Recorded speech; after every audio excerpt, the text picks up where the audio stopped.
Good evening everyone, कैसे हैं आप सब लोग। मेरा नाम है राहुल और मैं दूंगा आपको सीडीपी का प्रैक्टिस सेट। मिक्स क्वेश्चंस होते हैं इसमें, ठीक है। Rahul Pandey official Telegram channel है जिसका कि लिंक डिस्क्रिप्शन में होगा, देख लेना, वहाँ से डाउनलोड कर लेना इसे। कल ना मेरा अनअकैडमी पे एक इंटरव्यू हुआ था, 9:30 बजे से आया हुआ। वो अगर आपने ना देखा हो तो वो भी देख लेना। अगर लिंक वगैरह ना मैंने वो राहुल पांडे ऑफिशियल ग्रुप जो उसमें डाल रखा है, बहुत ज़्यादा मोटिवेशन मिलेगा उससे आपको, एक नया तरीका मिलेगा एग्जाम्स को क्लियर करने का। पहला क्वेश्चन है प्याजे। प्याजे से याद आना चाहिए स्विट्जरलैंड। कहाँ के थे? स्विट्जरलैंड। संज्ञानात्मक मनोविज्ञान के जनक। 4 से 12 वर्ष के बच्चों पर प्रयोग। 4 अवस्थाएं संज्ञानात्मक की। ये 4-5 चीज़ तो तुरंत याद आ जानी चाहिए। संज्ञानात्मक विकास के सिद्धांत में निहितार्थ करते हुए ग्रेड 6 से 8वीं क्लास के बच्चों के लिए अपनी कक्षा में क्या करना चाहिए। अगर आप क्वेश्चन भी बिल्कुल मत पढ़ो तो भी इसका आंसर निकाल के दिखाऊँ। केवल हटा दो, हतोत्साहित करते नहीं, हटा दो। अब और बताऊँ क्या था इसमें? केवल हटा दो, 1 सेकंड में हटा दिए। तो ये वाली चीज़ ना हर जगह मत लगा देना। पहले बताऊँ, जब आपको क्वेश्चन समझ में ना आए, या कभी कभी क्या होता है 1 मिनट बचा है और बहुत सारे क्वेश्चन करने हैं, तो इस तरीके से आप कर सकते हो। 1 मिनट में बहुत सारे क्वेश्चन करने हो और जब आपको समझ में ना आए तब इस तरीके को लगाना। तो 6 से 8 का बच्चा कौन सा उसमें होगा? तो ये होगा 6 और 5 11, 11 वर्ष की आयु का। तो 11 वर्ष की आयु मतलब कि 7 से 11 वर्ष। तो 7 से 11 वर्ष में बच्चा क्या करता है? तर्क करता है। क्या करता है? तर्क। तो आंसर क्या हो जाएगा? सी। ठीक है, याद रखना। नेक्स्ट नेक्स्ट क्वेश्चन है कि सतत और समग्र मूल्यांकन में क्या शामिल है। इसमें बताना है कि सतत और समग्र मूल्यांकन में क्या शामिल है। ठीक है, अब देखो इसको भी मैं उसी तरीके से निकालूं। केवल हटा दो, केवल हटा दो, ना और ना दोनों नेगेटिव हटा दो। आंसर क्या हो जाएगा? ए। बहुत सारे क्वेश्चन के आंसर निकाल सकते हैं ऐसे, मगर ये सब प्रैक्टिस के ऊपर है। अब देखो समग्र, समग्र को कह सकते हो आप व्यापक।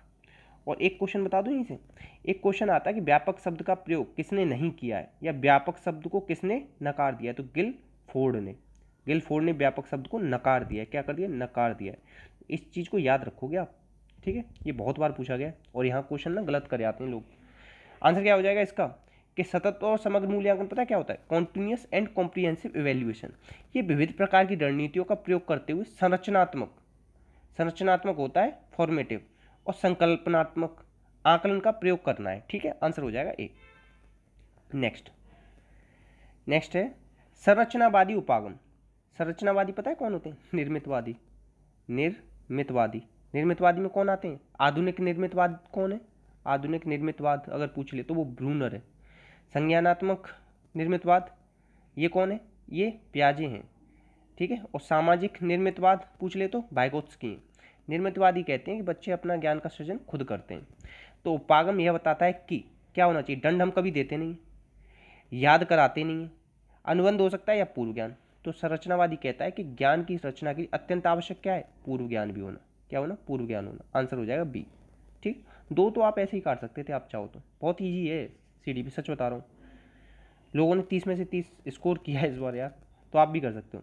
लेब वाइगोत्स्की के अनुसार आधारभूत मानसिक क्षमताओं के रूप में उच्चतर संज्ञानात्मक प्रक्रियाओं को बदला जा सकता है।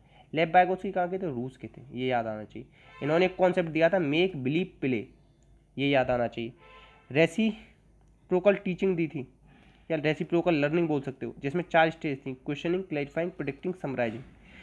वाइगोत्स्की से तुरंत क्या आना चाहिए? सोशियो कल्चरल थ्योरी इनकी, सामाजिक सांस्कृतिक सिद्धांत। सामाजिक सांस्कृतिक बोलने में पता है आपको क्या आना चाहिए? सामाजिक पारस्परिक क्रिया। ये जो रेसिप्रोकल लर्निंग है ना, ये इसी की बात कर रहा हूँ। ये जो है ना रेसिप्रोकल लर्निंग ही बोलते हैं इंग्लिश में से। पुरस्कार और दंड की बात किसने की थी? थॉर्नडाइक मान लो। उद्दीपन अनुक्रिया, थॉर्नडाइक। अनुक्रिया उद्दीपक, स्किनर। और अनुकूलन और संगठन की बात किसने की? प्याजे ने। ठीक है, आंसर क्या हो जाएगा इसका? सी। नेक्स्ट, एक समस्या के मूल और अपसारी समाधानों के साथ करने की योग्यता निम्न में से किसकी प्राथमिक विशेषता है? मतलब अपसारी चिंतन कौन करेगा बताना? अधिगम अशक्तता वाला अपसारी कर ले, कभी ना कर पाए। अहम केंद्रित नहीं कर पाएगा। और ये अहम केंद्रित कब आता है? प्याजे की सेकंड स्टेज में, जहाँ उसे एनिमिज्म आता है और अहम केंद्रित ईगोसेंट्रिक आता है। ठीक है, याद रखना। जिसे क्या कहते हैं? पूर्व संक्रियात्मक। कहाँ से? 2 से 7 वर्ष जो होती है। प्रतिभाशाली बच्चा हो सकता है और सृजनशील, अपसारी चिंतन करने वाला, या अपसारी समाधान खोजने वाला। जब ये दोनों दे रखे हो ना आंसर, तो आप आंसर डी लगा के आना, सृजनात्मक। जब सृजनात्मक न दे रखा हो तब आप क्या लगाओगे? प्रतिभाशाली। आपको क्लियर हुआ? दोनों दे रखे हो तो आंसर लगाएंगे डी, और अगर सृजनात्मक ना हो तो प्रतिभाशाली भी सही हो जाएगा इसका। ठीक है, अभी इसका आंसर क्या होगा? डी। ठीक है, अकॉर्डिंग टू ऑप्शन करते हैं इसका ठीक है। और एक क्वेश्चन आता है out of the box thinking कहाँ होती है, तो out of the box thinking होती है अपसारी चिंतन में। और अपसारी और अपसारी की बात किसने करी है, गिलफोर्ड ने करी है। कहाँ पे करी है, अपनी किस में करी है बताओ, संक्रिया में करी है। संक्रिया विषय वस्तु उत्पाद दिया था ना उसने, तो उसकी संक्रिया स्टेज में की है अपसारी अपसारी मूल्यांकन इस तरीके से, ठीक है। नेक्स्ट, शिक्षा मनोविज्ञान। देखो शिक्षा मनोविज्ञान के जनक कौन है बताओ, शिक्षा मनोविज्ञान के जनक है थॉर्नडाइक, जिन्होंने क्या दिया था, CABD टेस्ट दिया था, बालू का सिद्धांत, बहुखंड सिद्धांत, ठोस सिद्धांत, परमाणुवादी सिद्धांत, बहुत नाम है इसके, उपयोग अनुपयोग का सिद्धांत, रुचि का सिद्धांत। तो ये है 1900 से, कब से उत्पत्ति मानी जाती है, 1900 से। अब शिक्षा मनोविज्ञान का आधुनिक स्वरूप कह दे कि आधुनिक स्वरूप कब से पड़ा, तो वो 1920 से। और आधुनिक स्वरूप में किस किसने सबसे ज़्यादा योगदान दिया, वो थे थॉर्नडाइक, और दूसरे आप कौन मानोगे, टर्मन। टर्मन क्यों मानोगे, इन्होंने तो IQ का वो दिया था, बुद्धि लब्धि का सूत्र फाइनल, MA/CA × 100, और कब दिया था ये, 1916 में दिया था, ठीक है, याद रखना। नेक्स्ट, इसमें से कौन सी परवर्ती बाल्यावस्था की श्रेणी, देखो बाल्यावस्था की दो श्रेणी होती है, एक तो उत्तर बाल्यावस्था, एक होती है A मान लो और एक मान लो B, एक होती है पूर्व बाल्यावस्था। पूर्व को कौन सी और क्या कहते हैं, उत्तर को।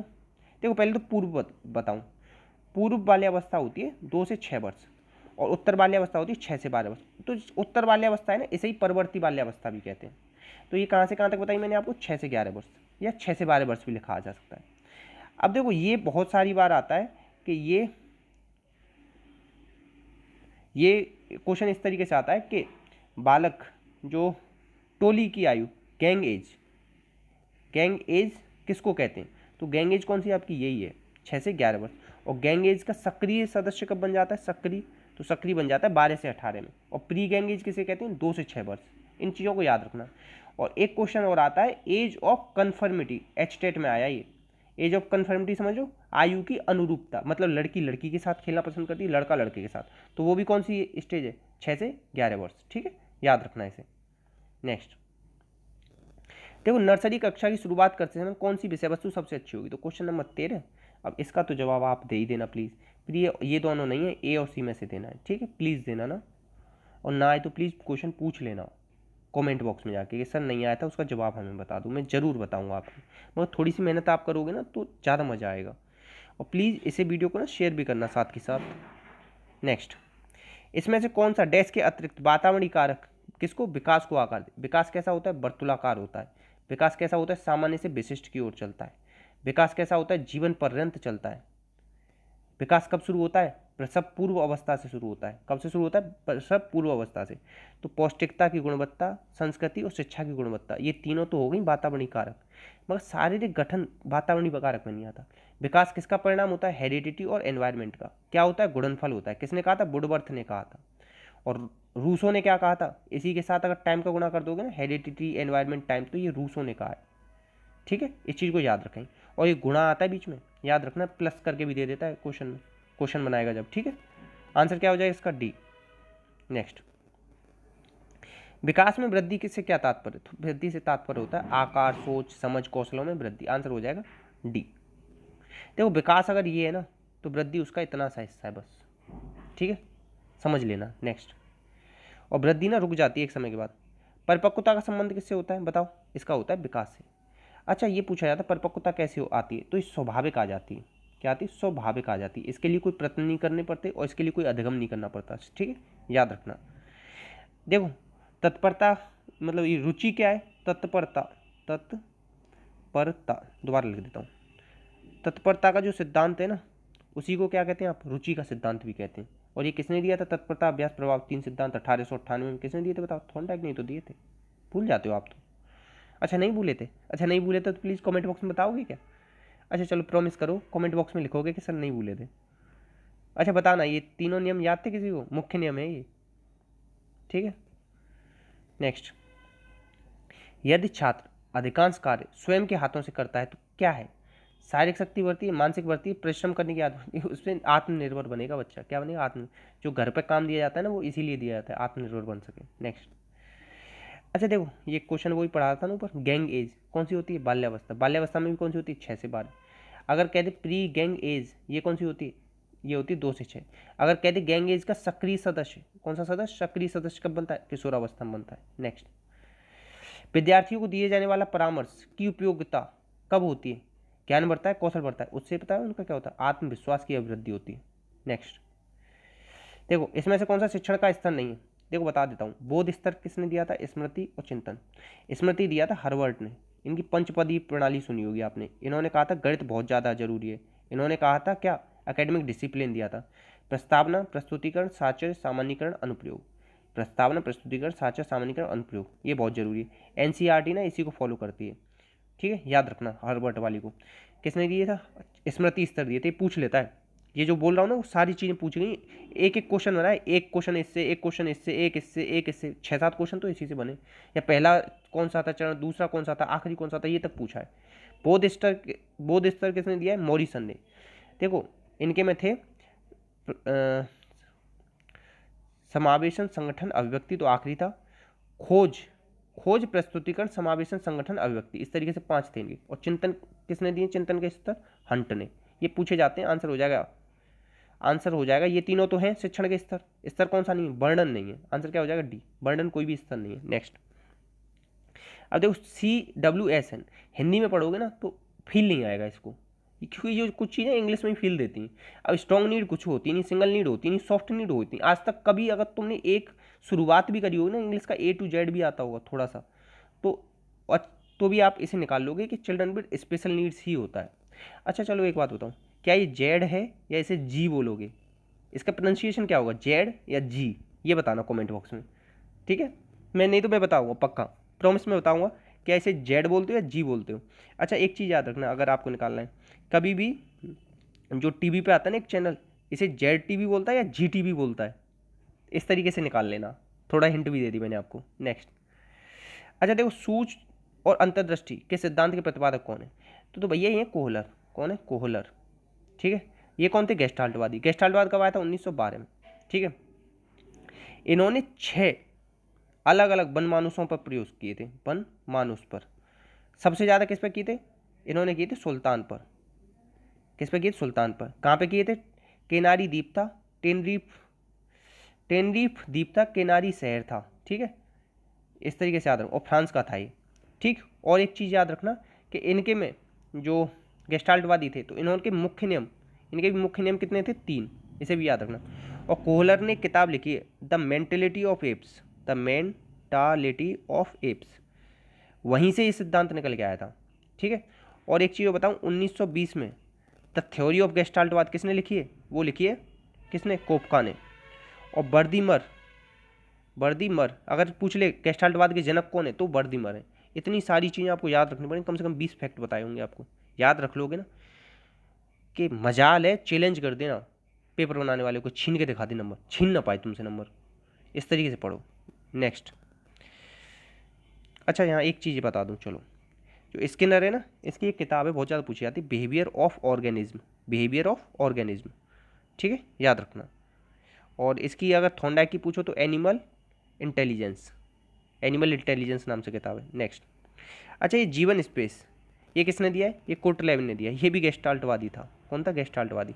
बिहेव स्किनर ने क्या दिया है? Operant conditioning, instrumental conditioning, programmed learning, ये सब इसी के कौन सा? पार्टसन ने व्यवहारवाद दिया है, ठीक है। अल्बर्ट नाम का बच्चा था इनका। थॉर्नडाइक तो बता ही दिया मैंने आपको। अच्छा इन्होंने 3 प्रकार की बुद्धि बताई है, यस से याद करो, अमूर्त, सामाजिक, यांत्रिक, 3 तरीके की, ठीक है। और चिंतन के आधार पर इन्होंने व्यक्तित्व का वर्गीकरण भी किया है थॉर्नडाइक। थॉर्नडाइक के प्रयोग किस पे हैं? सब इन्होंने किए बिल्ली पे, याद रखना। मांस का टुकड़ा एक लटका दिया था बाहर, तो उसी से फिर बिल्ली पे प्रयोग हुए थे। नेक्स्ट इसमें से किसने नैतिक विकास का अध्ययन किया है? सच बताना, तुम्हें कसम है। अच्छा तुम बताना, पहले तुम बता दो। चुन लिया? डिसाइड हो गया ना? पक्का डिसाइड, फाइनल आंसर बताऊँ? आंसर होगा A और B दोनों। अब ये बताना कि एक ऑप्शन आंसर 1 किसने दिया था, या आपको पता था ये दोनों? पता है नैतिक विकास की शुरुआत ही किसने करी थी? पियाजे ने। पियाजे ने ही वो किताब लिखी, कौन सी? The moral judgement of child. और कौन सी लिखी है? Child conception of physical world. और कौन सी लिखी है? Learning and thought of the child, ठीक है। तो ये सारी किताबें ना इसकी हैं, पियाजे की। The moral judgement of child, ये किताब आ जाए बहुत सारे लोग कोलबर्ग लगाएंगे, ठीक है। तो आंसर क्या हो जाएगा? C। कोलबर्ग ने तो खुद कॉपी किया था पियाजे को। कोलबर्ग ने 16 वर्ष के बच्चों पर प्रयोग किए, मतलब 16 वर्ष तक के बच्चों पर, मतलब छोटे से लेके 16 वर्ष तक के। इनको क्रिटिसाइज किसने किया था? कैरोल गिलिगन नाम की इनकी शिष्या थी जिसने इन्हें क्रिटिसाइज किया था, मतलब आलोचना जिसने की थी। कहाँ के थे ये थे अमेरिका के, ठीक है, याद रखना। कोलबर्ग ने कितनी स्टेज दिए? 6, लेवल बताए थे 3, ठीक है। नेक्स्ट है, इसमें से किसने, फ्राइड ने क्या नहीं दिया? एरोस दिया है, एरोस थानुरोस। एरोस क्या होता है? जीवन मूल प्रवृत्ति। थानुरोस क्या होती है? मृत्यु मूल प्रवृत्ति। लिबिडो दिया है, बहुत ज़्यादा बात करी। संग्रहित चेतना, सामूहिक अचेतन मन का प्रत्यय, ये किसने दिया है? ये युंग ने दिया है। युंग किसके से थे? फ्राइड के। युंग ने और क्या दिया? वर्ल्ड एसोसिएशन टेस्ट कब दिया था? 1909 में। कितने शब्द दिए थे उसमें? 100।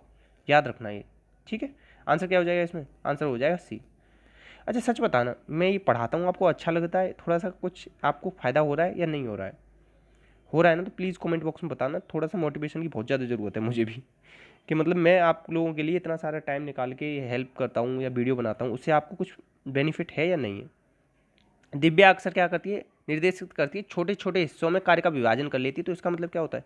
जब भी हम छोटे छोटे हिस्सों में कोई चीज़ बांट लेते हैं तो उसे कहते हैं उपलक्ष्य बनाना, ठीक है। नेक्स्ट, जब बच्चे प्राप्त की गई सूचना की व्याख्या करने के लिए अपने अनुभव पर आधारित होते हैं, अपने जो पुराने अनुभव है ना, कौन से पुराने अनुभव, उसके आधार पर कोई चीज़ कर रहे हो ना, तो उसे कहते हैं मूर्त सोच। ये कब आती है? पे आ जाएगी तीसरी अवस्था में। और तीसरी अवस्था क्या है? कॉन्क्रीट स्टेज, ठीक है। ये जिससे आप क्या कहोगे? मूर्त संक्रियात्मक अवस्था। कहाँ से कहाँ तक? 7 से 11, याद रखना। नेक्स्ट, इतने ही क्वेश्चन थे। तो बाकी प्लीज़ कमेंट बॉक्स में बताना कैसी लगी वीडियो, कितने क्वेश्चन गलत हुए। अच्छा प्लीज़ थोड़ा सा तो 1-2 कमेंट किया करो, जिससे पता तो पड़े कि आप लोगों को समझ में आ रहा है या नहीं आ रहा है, ठीक है। बाकी प्लीज़ शेयर कर देना अगर हो सके तो। अपना का ध्यान रखना, हंसते मुस्कुराते रहना। इसी के साथ जय हिंद, जय भारत।